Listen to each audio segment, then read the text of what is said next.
Episode 88. Y'shtola is Y'shtola, Dankred is Dankred, Short Stack is Short Stack, Ida is Ida, and Papalimo is Papalimo. What could have Papalimo so confused about that? Let's find out.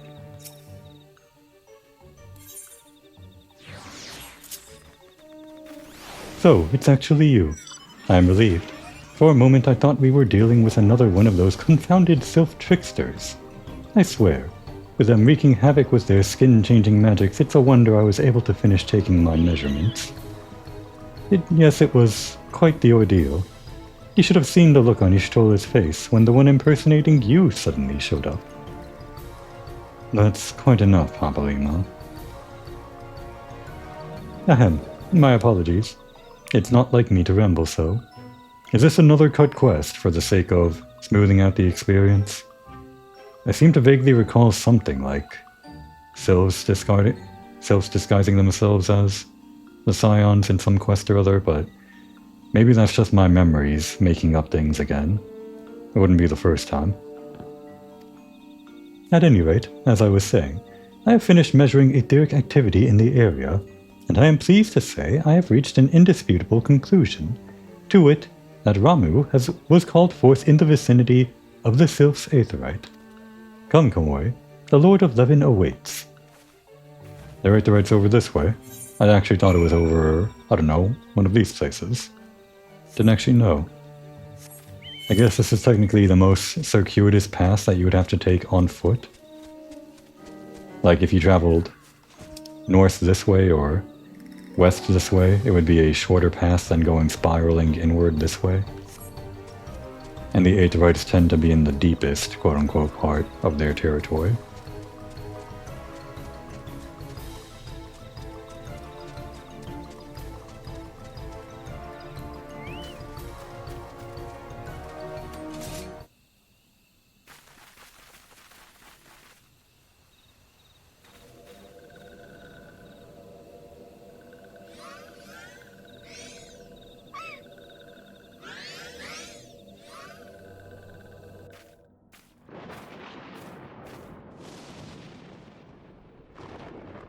Thainora betrays thee, servant of hiding.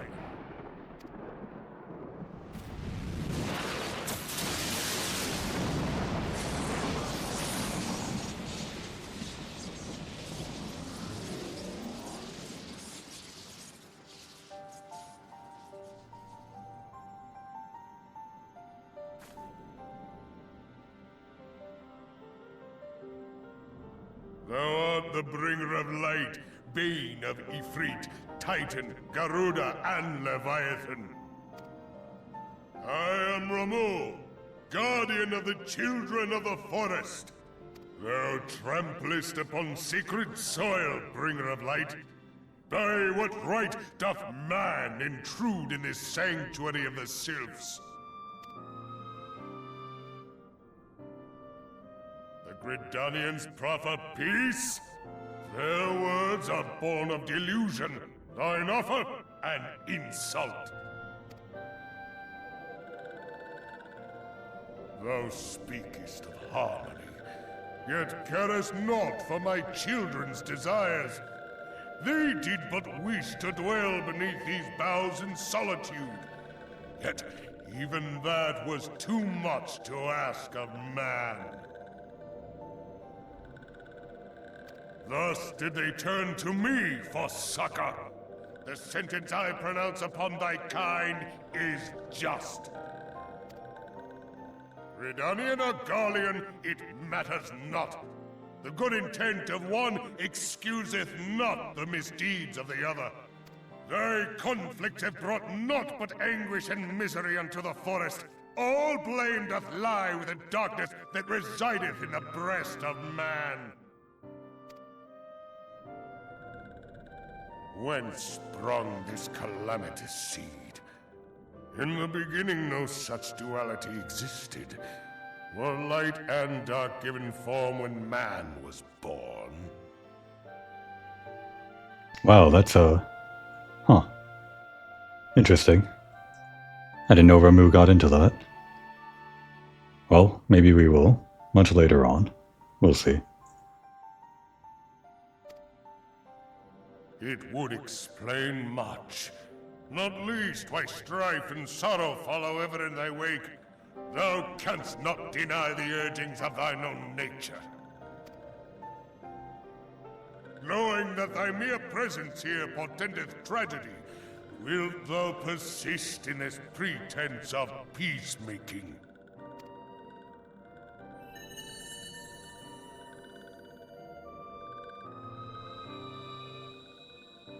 Thou bearest the crystal which I bestowed upon my wayward charges. That they should entrust so precious a gift to thee. Thou standest apart from thy kin. Thou art the bringer of light, aye. But there is something more in thee. Very well. I shall consider thy proposal. Shouldst thou survive my trial. If thou wouldst champion the cause of harmony, I must have proof that thou art fit to play the role. Wither mine ire, and prove to me thereby that thou hast strength enough to stay the darkness which threateneth to consume thee. Yet if thou shouldst be found wanting, know that all men shall perish in the storm of my judgment.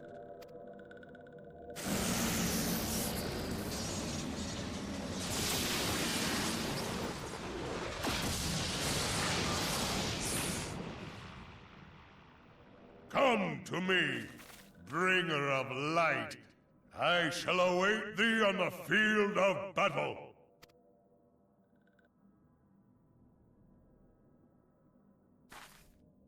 Urianger, it is rare indeed to find you so far from a tome.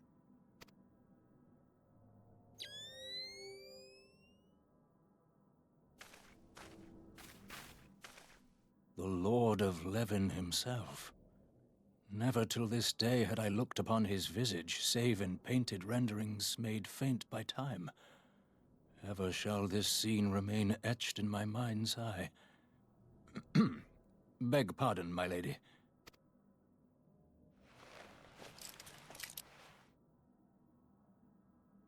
I must beg thine aid on a point of research. If thou art resolved to face Lord Ramuh, I would ask thy leave to observe the event.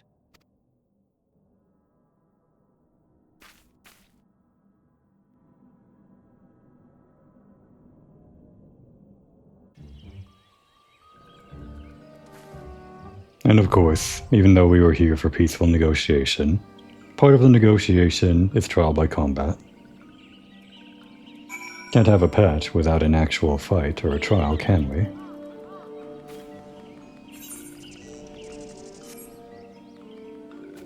But we'll do that as a black mage. PP is not up to the task. Excuse you? Just because I changed class? Unbelievable.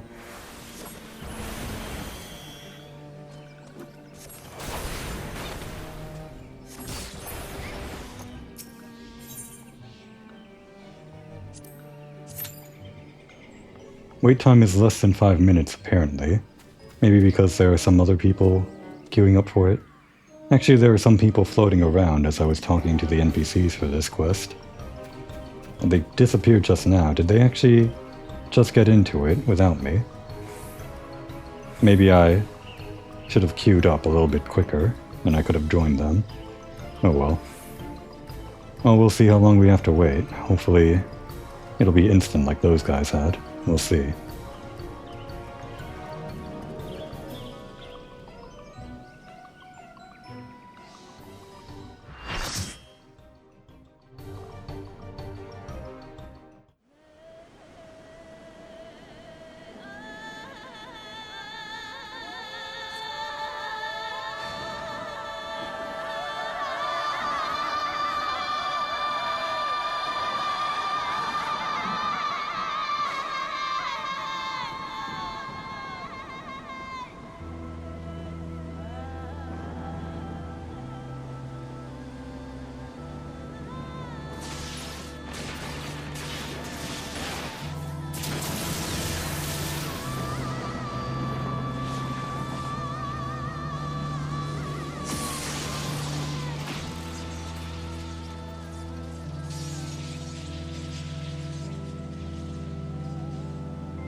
Took a bit longer than I would have liked, but I can't complain.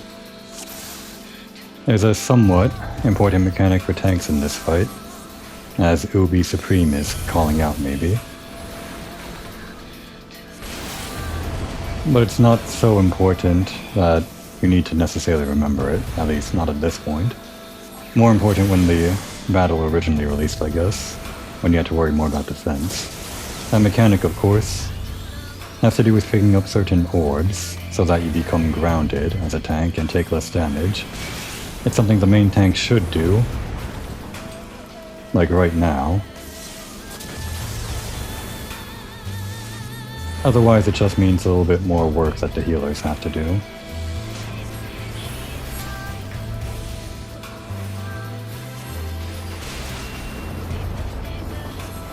Oh, and also the mechanic of helping the person that gets terrified.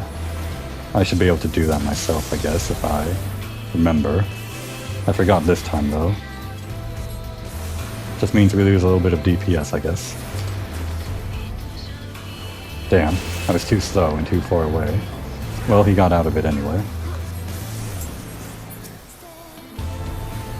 Tried to use ethereal manipulation to rush to his side and help him. I could have done it there, too. Did that work? I think it did. No, I missed it. Honestly, I thought I was good at this mechanic, but I guess not.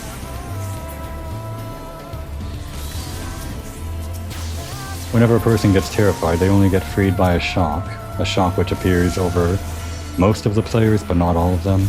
So this guy's just kind of standing still because he can't get free from it. I thought I used ethereal manipulation in time, but evidently not.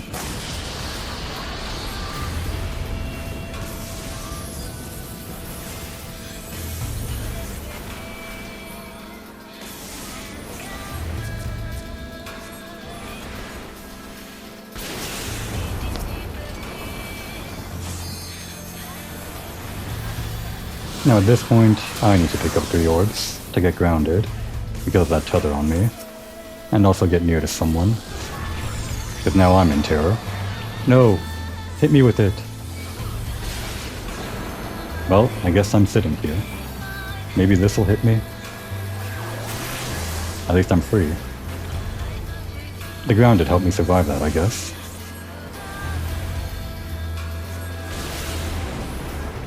Didn't quite put the barrier up in time. Oh well.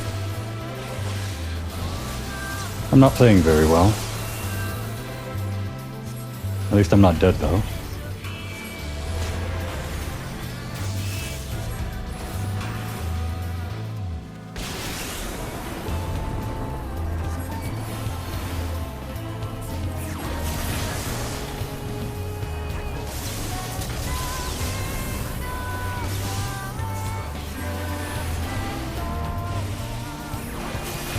That after loading is super unlucky, or I guess it was a different person. Seemed like they were constantly getting hit by Terrified and unable to get free from it.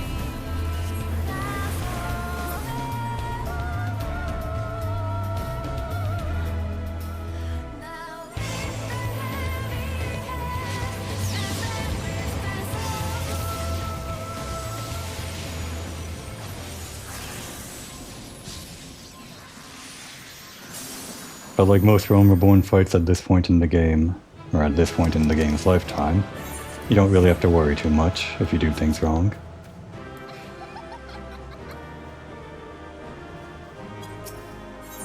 I guess it wasn't the Astrologian, it was the Scholar that was getting frightened a bit, and then the Astrologian. I have taken thy measure, bringer of light.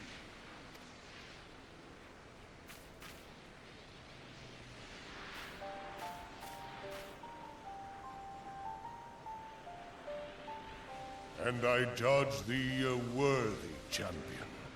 The task of excising the sin that hath taken root in man's heart is thine.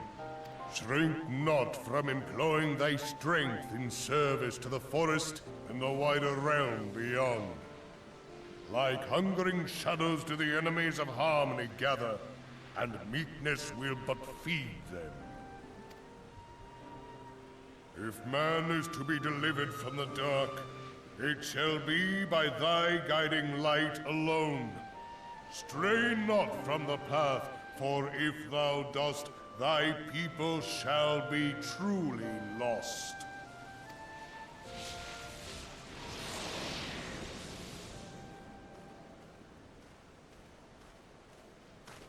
Thou hast slain the Lord of Levin. A regrettable act, but a necessary one.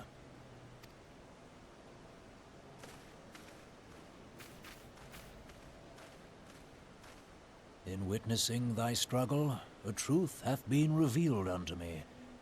If I mistake not, it may yet prove a chink in the eternal armor of the Ascians. But let us conclude our present business. I shall expound upon my findings at the Rising Stones anon.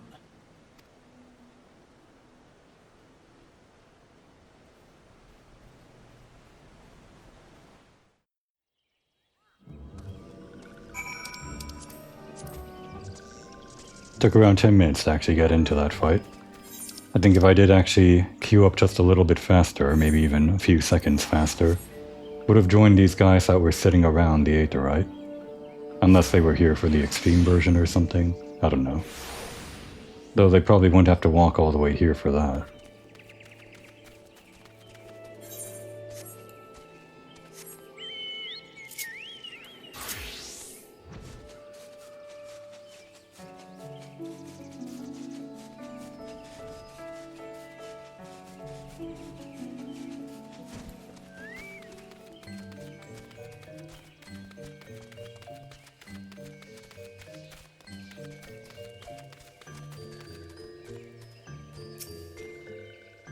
Komoy, you have returned.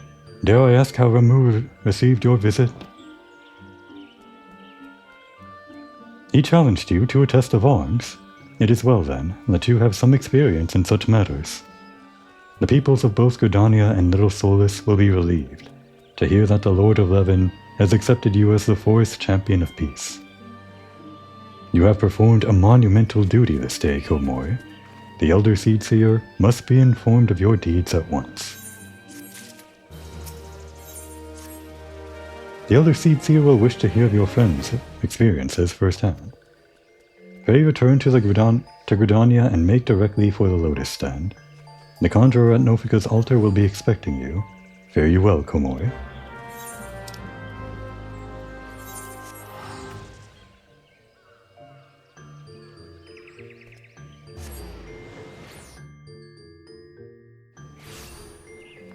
It's that time of year.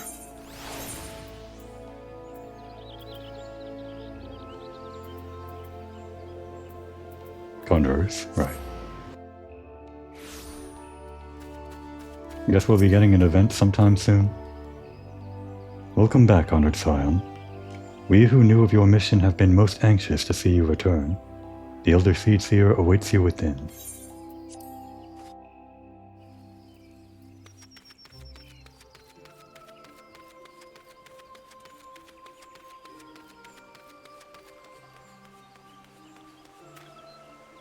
Everyone. It would seem that Ida's appraisal of the situation held some merit after all. Mayhap I should not be so swift to discount her intuition. You should have seen Maxio when we got back to Little Solus. Grateful is an understatement. I thought he was going to shake Papalymo's hand off. Ah, the hero of the hour. Let us not keep the Elder Seedseer waiting. I fancy my presence was more help than hindrance during our troubles with Leviathan, but this time around, well, even I have my off days. He didn't really do anything, but I guess that's referring to what maybe was part of the questline before they changed some things around. I'm pretty sure the restructuring they did to the 2.x quest extends beyond just 2.0 and into these patch quests as well. So this is probably shorter than it was previously, I imagine.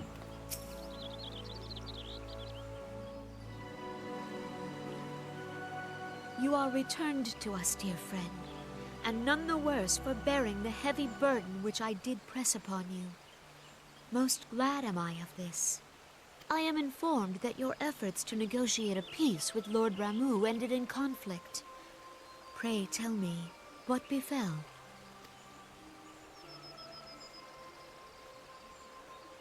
Ramuh made trial of you? I fear there is truth to his claim. It is the darkness within us that attracts the darkness without.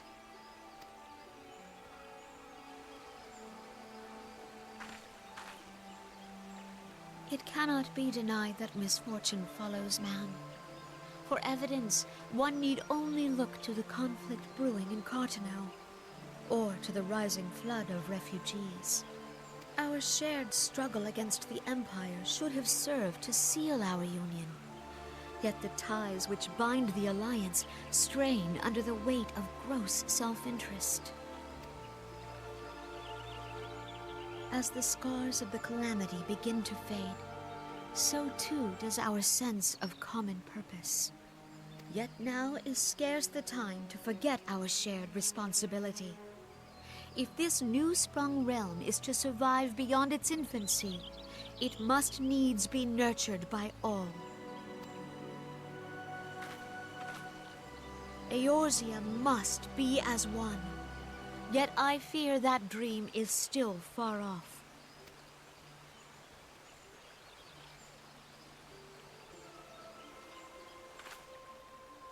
On behalf of the people of Gridania and the elementals both, I thank you for all that you and your fellow scions have done.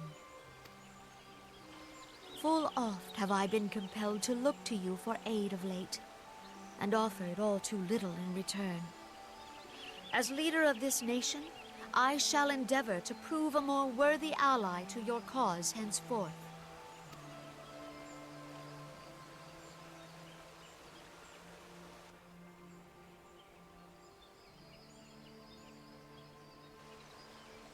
Lord Ramuh has departed, yet the keening of this ill wind grows no less insistent. Voices of the forest, pray speak and I shall listen. What unseen evil begets this unease in my heart?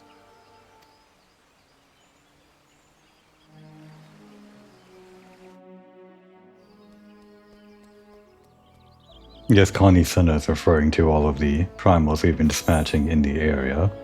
Not just Garuda, but also King Mughal and just now Ramuh. I guess it's just a unfortunate tie-in that all of these patch quests are going one by one through each of the primals that we have in the list that we need to take down, just for the sake of including them in the game.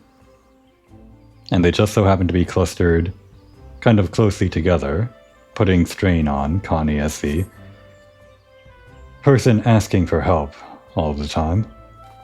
Kind of paints her in a bad light, but it's really just game design, I guess. Gotta fight Ramuh, right? Gotta fight all of the iconic guys, and they just hang out in this area in Gridania, including Mughal.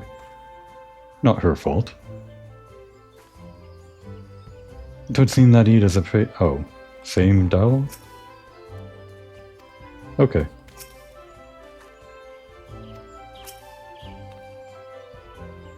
This ends another daunting mission, Komori. I'd hoped Lord Ramuh could be persuaded with words alone, but nonetheless I can only admire the adroitness with which you responded to the primal sudden challenge. And it seems that Urianto too was pleased with the outcome. What say you, Komori? Shall we gather back at the Rising Stones and ponder the lessons of the day? I am sure that Minfilia will be eager to hear more of your adventures. Let us return to the Rising Stones and put our thoughts in order. I actually don't remember what else happens in this patch. Seems like we got through that pretty quickly, whereas Leviathan was kind of the end of the previous patch.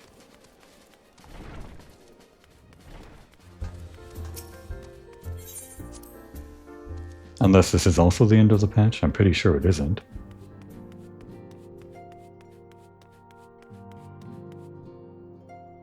Same positions, pretty sure they don't have anything to say.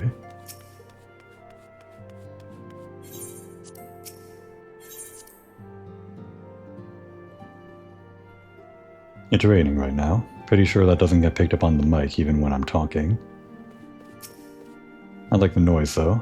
If it did come out, I wouldn't mind it. Welcome back, Omoy. Word of your momentous encounter with Lord Ramuh precedes you. I would fain share news of mine own, but Uriandra's discoveries must take precedence. Upon witnessing your defeat of the Lord of Levin, our learned companion was struck with a profound insight regarding the nature of the Ascian's immortality. Let us assemble and discuss his observations together.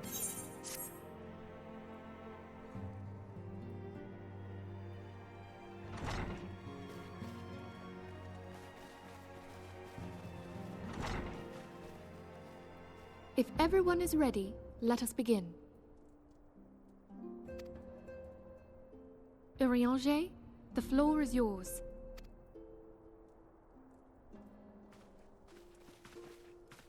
As all here assembled now know, in its final hours as our Order's headquarters, the waking sands did play host to a most unexpected visitor.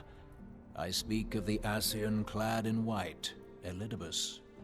Unwelcome though his presence was, his words that day did serve to confirm a truth long suspected, that the Ascians are eternal beings, to whom physical destruction is as a temporary inconvenience. In the intervening time, Urianger and I have striven to discover a means by which the Ascians might more permanently be slain. And 'tis my belief that we have found the thread that will allow us to unravel the twisted skein of their existence. In the moments prior to Leviathan's most recent manifestation, the Sahagin elder who summoned him was observed to undergo some manner of ascension. The etheric readings taken by Y'shtola at the time of this transfiguration have proven most enlightening. The disruption to the flow of ether was sudden and dramatic. So tangible was the agitation, I scarce had need of my goggles. The significance of Y'shtola's readings might better be understood in the context of mine own, taken at the instant of the Lord of Levin's demise. Unlike the Primal, the Sahagin was not subject to etheric dissipation. Before discussing our new discoveries, it may benefit us all to recall what we know of etheric behavior.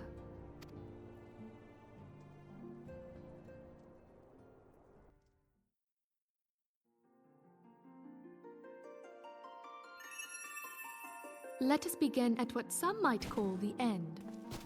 When we who dwell in the material realm die, our spirits dissolve into the flow of ether and are returned to the ethereal realm. In turn, the restless energy which suffuses that plane streams back into our world, giving rise to new life. 'Tis as the heavens did decree, the way of all mortal souls.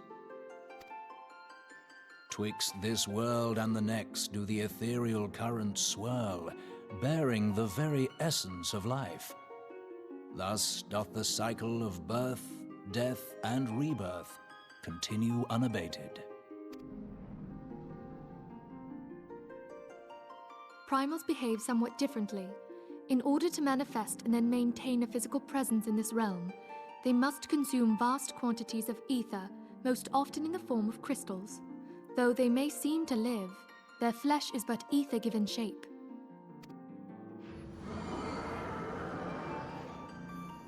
Thus, a defeated primal leaves behind no broken corpse.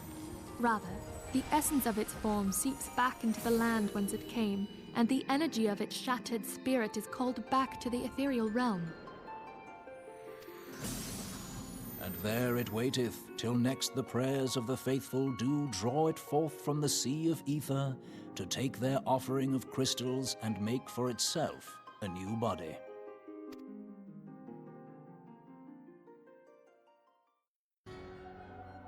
Which brings us on to the third group, the so-called immortals. They exist in a manner all their own. Quite. Even as the Sahagin Elder fell to the Admiral's musket shot, I witnessed the release of an ethereal cloud, which immediately took possession of a nearby minion.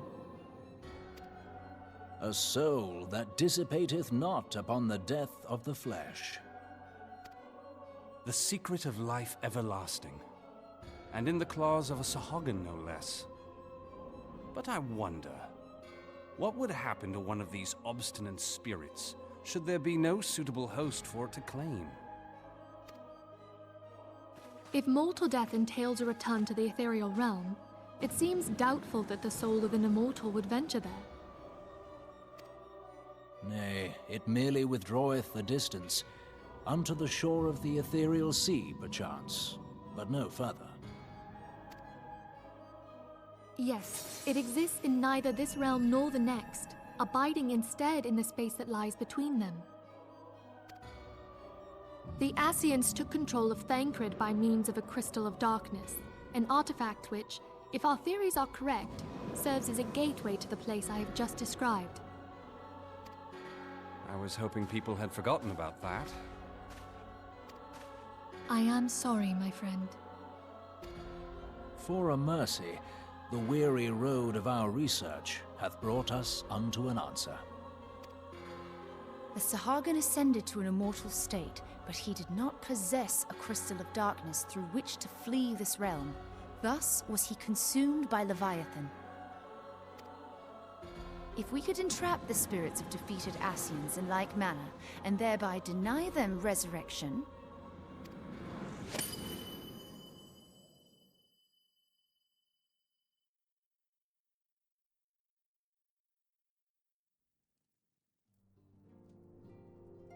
Therein lieth the path to victory. Thou art most perceptive, my lady. Only when we have trapped the bodiless soul within an ethereal prison can we hope to defeat its unnatural constancy. Thus might even an eternal paragon be consigned to oblivion. These feats are, of course, far easier said than done. At present, we lack a viable means to entrap and extinguish an Ascian soul. Yet, I believe it to be possible. The pieces of the puzzle lie before us. We have but to put them together.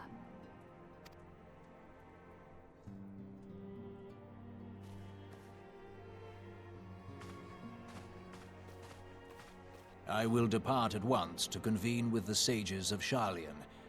Together shall we divine the steps by which our goals may be achieved. I have the utmost faith in you, Archon.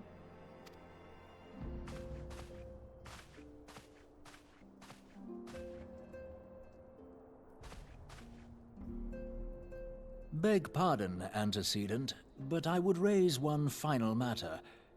Even now, a Sharlayan survey party seeketh to ascertain the fate of the students of Baldessian. Their findings shall soon be known to us. Though you harbor feelings of dread, I bid you surrender not to sorrow, but abide instead in hopeful prayer. I shall, Archon. Thank you.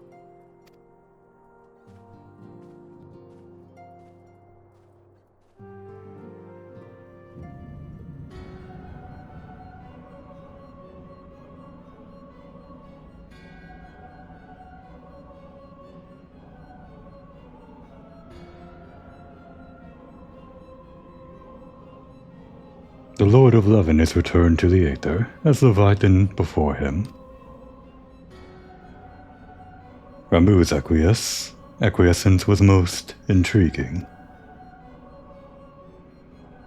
Inferno, Vortex, Crag, Whorl, and Leven all have now been humbled by the Bringer of Light. The limitless potential of man, Hydaelyn's servant, grows mightier by the day. Yet, she prospers at great cost to her mistress, whose strength is all too finite. 7 times have the masses survived the rejoining, but their souls have grown weak and wan. Yet even as it enervates, the ardor empowers our master, All that remains is to nurture the strength of the gifted, to forge the final key. And that is the task to which we bend our every effort.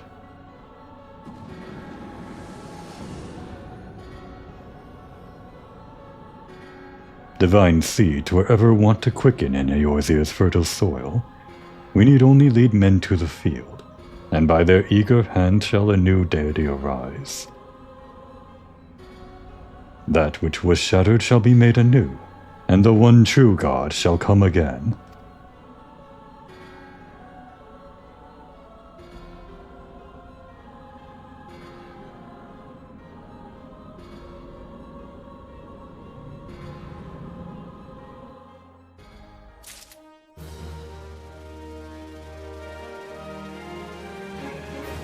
Super important stuff, that cutscene.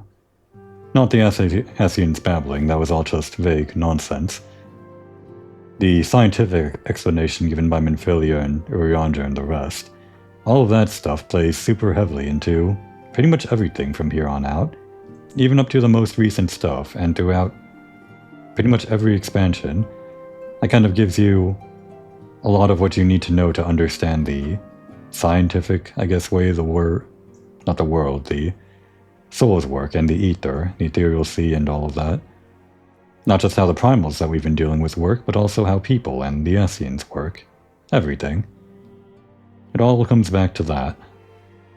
I guess that's just how you do world building. Guardian of Eorzea, I see.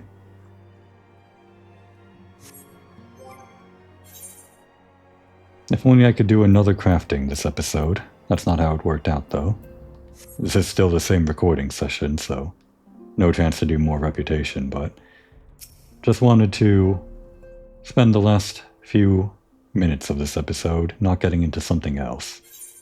But I guess we're going to do exactly that. If I had spaced these out a bit better, then maybe we wouldn't have jumped around between topics so much. But that's how these patch quests work, I guess. One time you're in Gridania, one time you're in Ul'dah, and the next you're somewhere completely different, doing something else entirely.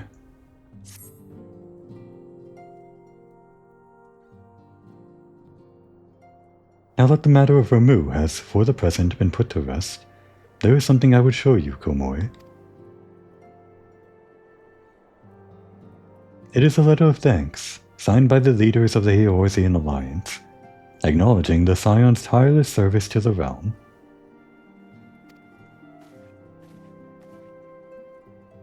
It mentions in particular the names of all the defeated primals: Ifrit, Titan, Garuda, Good King Mughal XII, Leviathan, and now Ramuh. Needless to say, there is only one among our number to have faced them all. Was it Urianger? Was he there all along? And though these words of gratitude were addressed to our order as a whole, I feel that they were meant for you above all others. I too must offer my heartfelt thanks for all that you have done. In the course of your duties, you have never once failed to answer my call to arms. You are a true hero, Komoi, and Eorzea is that much safer for your presence. Pray, do not misunderstand me. I said safer, not safe. I know only too well that we can ill afford to lower our guard. The Ascians may be relied upon to sow chaos in this realm until such time as they are forced to stop. Why, even without their encouragement, you may be assured that man would foment strife on his own, and that is to say nothing of the beast tribes. Unless we learn to live in harmony, the primals too will return to plague us again and again and again. And yet, despite all of this, your deeds serve to inspire the people, to give them hope for a better tomorrow, and there is no greater gift. That we have the courage to strive for what might otherwise seem an impossible peace, we owe in no small part to the dangers you have faced on our behalf, and the people you have won over to our cause in so doing. Our list of enemies has ever been long, but think of the allies with whom we are now blessed. Of the beastmen who wish naught of conflict, and who now call you friend. Of the Alamegans and the Domans who stand with us, determined to halt the dread march of the Empire. And then there is Sid and his fellowship of Noah, racing to unlock the mysteries of ancient Allag, that we might be spared the horror of another Ultima weapon. Of course, when speaking of our greatest allies, we must not forget those closest to us, by which I mean our fellow Scions. Thanks to their many and varied talents, our order is uniquely equipped to combat the far-reaching corruption of the Ascians, and combat it we shall. Your enthusiasm is truly heartwarming, antecedent. Given our embarrassing wealth of allies, I trust it will not inconvenience you unduly if I absent myself for a time. Ah, it was Alphinaud. I just took a guess. Alphinaud, I take it the troubles in Ul'dah no longer require your attention? There are yet some rumblings of discontent, but the air of simmering violence is largely dissipated.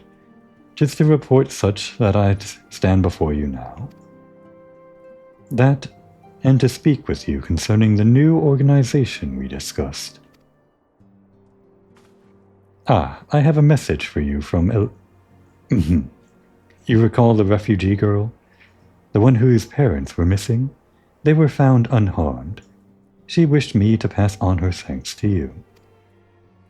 I'm surprised they found them. They were missing for days, but... Well, maybe they were just out of commission for a while. Glad that didn't end with a bad note, though. Why, Alphinaud, am I to understand you made the effort to remember the poor girl's name? I look forward to reading all about her in your report. I do hope you left nothing out.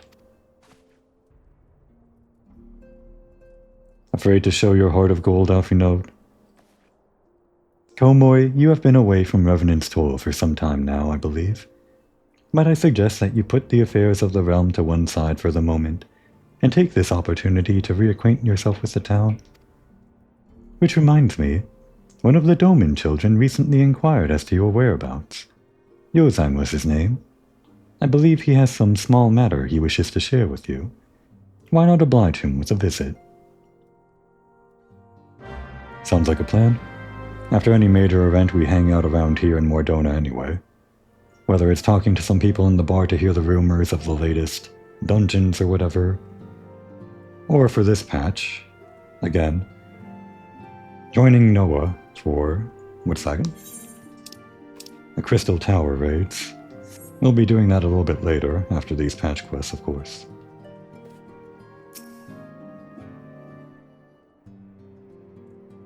After we parted in Ul'dah, I paid a visit to the refugees. Though a fundamental solution remains far off, I believe that at the very least there should be no armed uprisings in the near future. I am given to understand that you resolved the matter of Ramuh. I will ask Minfilia for a full report when next we speak. You have done well, Komoy. I realize that you might be quite tired from your travails, but I would most appreciate it if you could find a moment to speak to young Gyozan. He has been through much in his own right, I'm sure.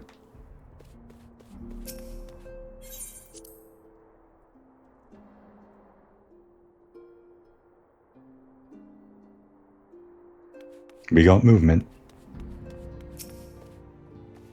The storm has passed and a moment's quietude is ours.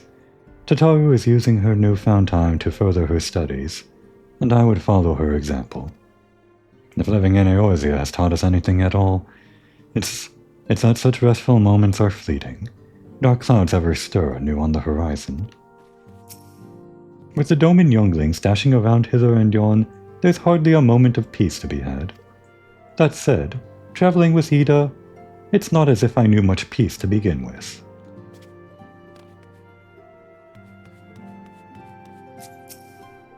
I do not know where we would be without Higiri. The flower pot's in the way. Oh well. The girl has worked tirelessly for us every day since her arrival. Do you suppose all Domin women are so diligent? I told Philomene about our adventures in the Sylphlands, fake Thancred and all. You won't tell the real Thancred, will you? Sounds like some adventure we missed out on, all of that. Despite all the hardships they have faced, the younglings pursue their training with great zeal. We older ones would do well to follow their example. Ah, Komoy, care to watch the lessons before you journey on your way? I dare say your presence would go far to inspire the younglings. Ah, teaching them how to wield weapons of war, then. Got ourselves, what is this, a gladiator without a shield in training? A spearman, what's the word? Not dragoon, but, well, spear user, whatever, and an archer. Repetition and routine begets skill. Skill begets confidence. I would do what I can to see the Domins regain their strength of will. Many of my countrymen have found work as frontier hands, helping to transport supplies and continue the expansion of Revenant's tool. I've been tasked with keeping the equipment here in good repair. It is not particularly glamorous work, but I would help in whatever way I can. 137, 138, 130, oh, hello there. I've been charged with keeping inventory. Philomene tells me it's a vitally important... Oh dear, I seem to have lost count. Never is a woman more lovely than when she's hard at work, I say.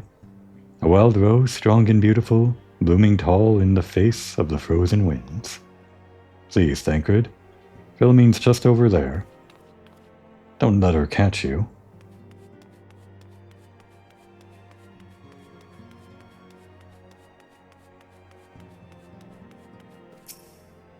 If I were as big as a mountain and strong as a bear like Mr. Boulder is, maybe I would like fighting more.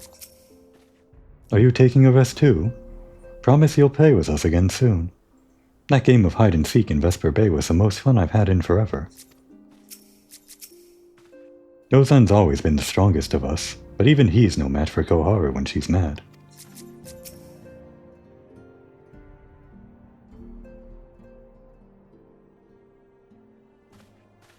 Look, it's Miss Komoy. She's back from her adventures. We heard you were off fighting primals, and that they're some of the strongest enemies you could ever face. I wish I could have seen you in battle. Anyway, we all want to be heroes too, so we finally formed our very own Domin Adventurers Guild to protect all the Domins. Oh, do you think you could train us today, Miss Komoy?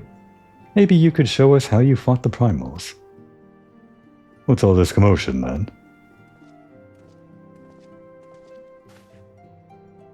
Mr. Boulder and Mr. Coltonet, did you know that Miss Komoy is back? So it would seem. Welcome home, Komoy.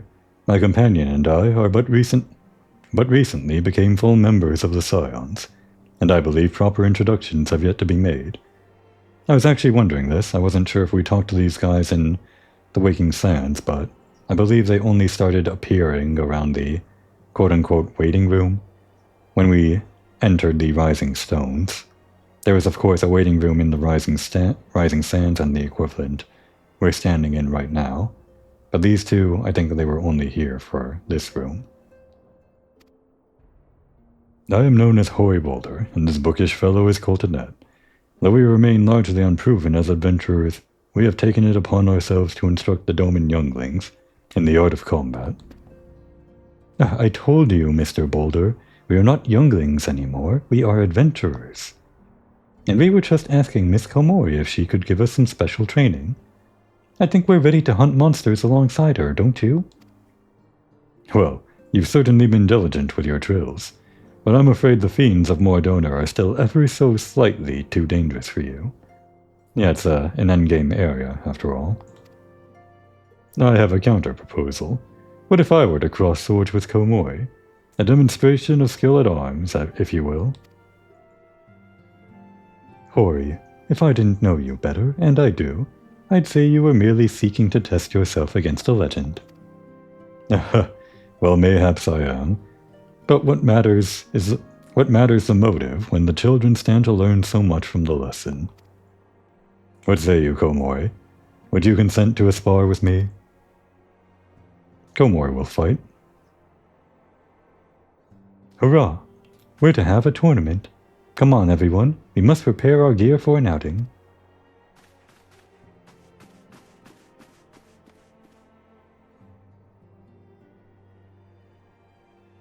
Do try not to disappoint them, Have faith, Coltonet. I shall summon every last ounce of my strength to make this a worthy contest. The fields to the east of town should prove suitable for our purpose. I very much look forward to our bout.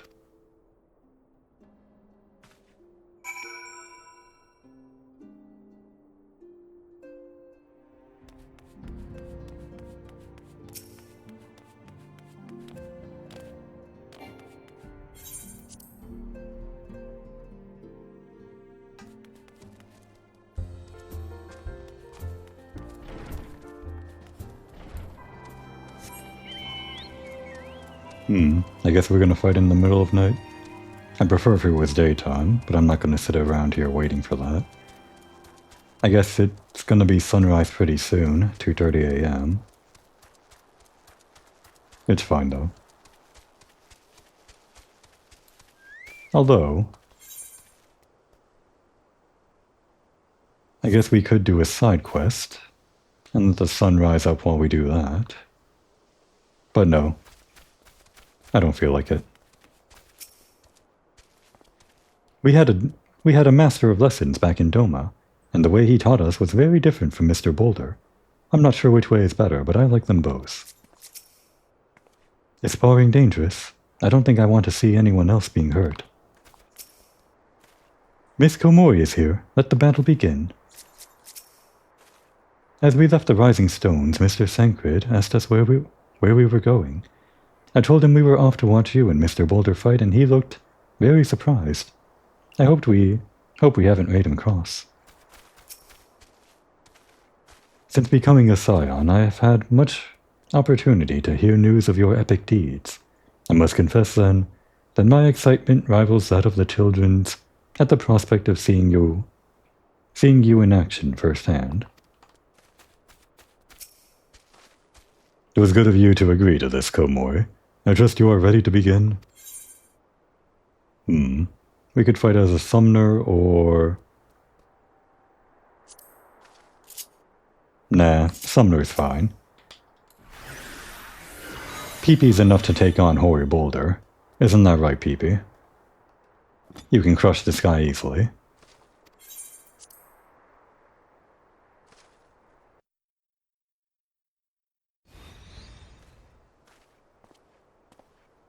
Very well. Let us not keep the younglings waiting any longer. Hori, are you certain you wish to fight her alone? That is Komori you face. What better way to test my mettle? Pray allow me to attempt the first round unaided.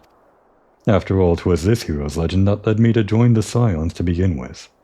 Without Komori to inspire my efforts, I would not be half the warrior I am today. Your point is well made, but remember this. Remember, this is for the children's sake as well as your own. Should it appear the contest will end too swiftly, I shall add my spells to your blade work. Hello, you haven't begun yet, have you?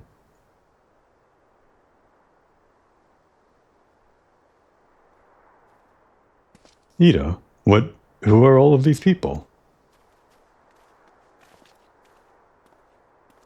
When I heard about your sparring match, I told everyone I could find. Thought you could use a crowd to cheer you on. Yes, and there is still more to come. When I mentioned Komori's name, the reaction was quite enthusiastic. Why, my own popularity seems but a sickly shade in comparison. You'd best claim victory, Bringer of Light. Your burgeoning reputation is at stake. Well, our teacher won't be beaten so easily. He's a master swordsman. You can win, Mr. Boulder. We shall We shall soon see. On your guard.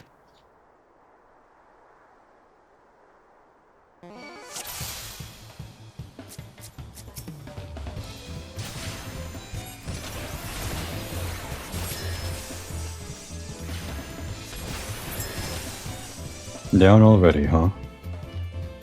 Such power. The tales barely do you justice. Mr. Boulder won't lose, will he? It's not over yet. It can't be. Aye, the children have the right of it.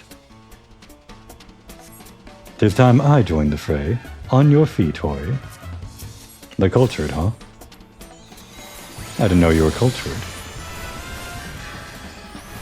Stop healing.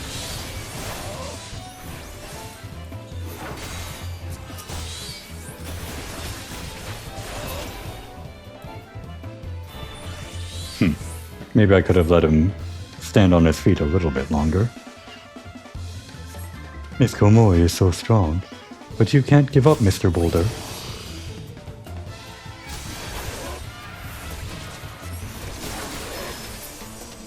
Oh no. I took him down far too quickly. That's what I get for coming in with such a high item level. You have bested me. I yield.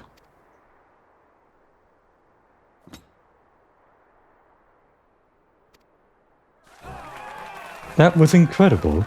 She beat them both at the same time. We knew you couldn't lose, Komori. None can defeat the Guardian of Eorzea. Now I see why they send you to deal with the primals. I have much work to do if I'm ever to attempt the same.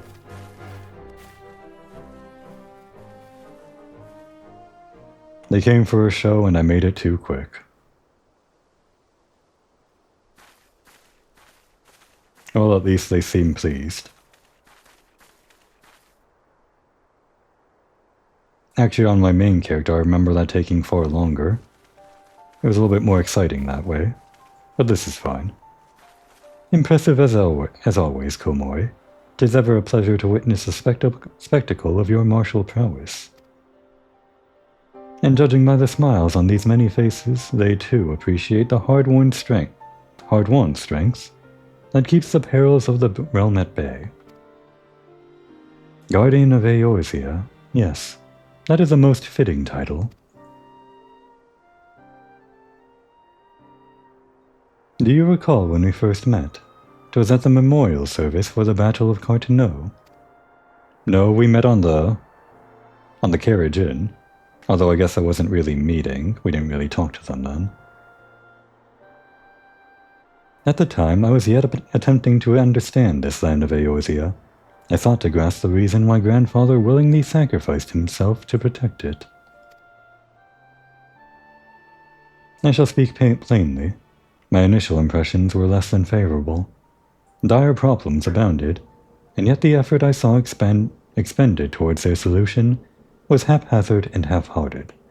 I thought Eorzeans a foolish and childish people. Considering the shambles their home was in, I would not have been surprised if some had chosen to swear allegiance to Gaius, and the order he proposed to enforce.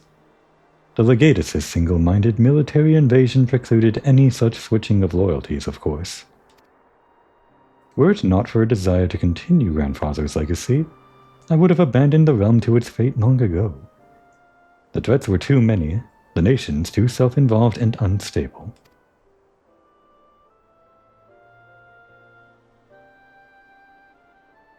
"'Twas you who convinced me the salvation of Eorzea was possible.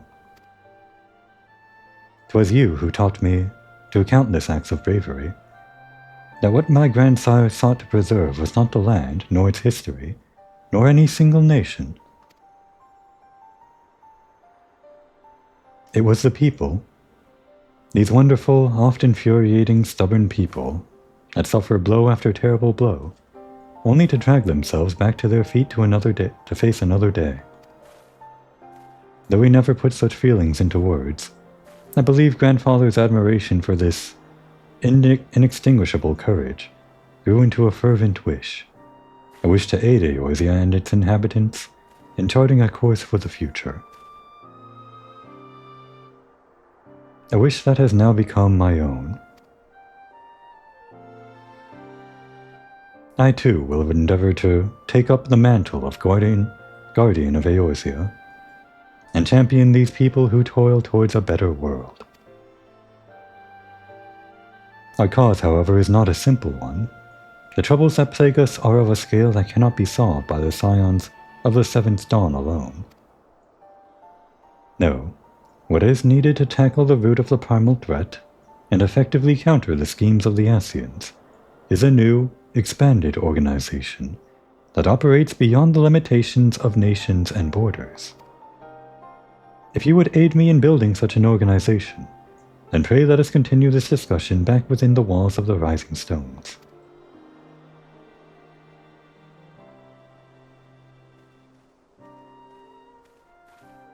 And the sun rose after all. I liked this mission. I remember it fondly from my original character. It was kind of a point in time where things just kind of click together right here in the middle of the patch quests. They kind of make you really feel like the defender of Eorzea, and beyond, I suppose.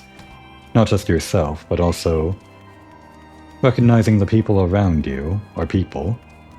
These random guys, Hoary Boulder and Coltonet, admired you and became heroes in their own right, or attempting to be. Following your example makes you feel like you're part of the world and that the world recognizes you in turn. And I guess we're getting into some major world events pretty soon. We'll have to follow up on Alfinode's new proposal next time. For now, it's a good time to take a break.